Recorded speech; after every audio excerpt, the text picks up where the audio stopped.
രണ്ടാം പിണറായി സർക്കാർ അധികാരത്തിൽ വന്നതിന് ശേഷം സ്വകാര്യ സംരംഭകർ കൂടുതലായി നിക്ഷേപത്തിന് തയ്യാറായ ടൂറിസ്റ്റ് മേഖലയാണ് ബേക്കൽ. ബേക്കലിൽ നടന്ന 1ഉം 2ഉം ഇൻ്റർനാഷണൽ ബീച്ച് ഫെസ്റ്റിവലുകൾ ടൂറിസ്റ്റുകളെയും നിക്ഷേപകരെയും വരവിൽ ഗണ്യമായ വർധനവ് വരുത്തിയിട്ടുണ്ട്.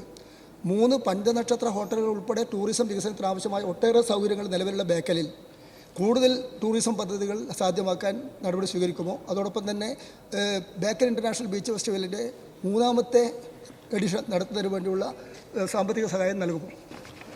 സർ, ടൂറിസം ഇൻവെസ്റ്റേഴ്സ് മീറ്റ് 2023 സംഘടിപ്പിച്ചതിൻ്റെ ഏറ്റവും വലിയ ഗുണഭോക്താവായി മാറിയത് ബേക്കലാണ് സർ. ബേക്കലിലാണ് അതിൻ്റെ ഭാഗമായി നിരവധി പദ്ധതികളുടെ വാഗ്ദാനം വരികയും പലതും യാഥാർത്ഥ്യമാവുകയും ചെയ്തിട്ടുള്ളത്.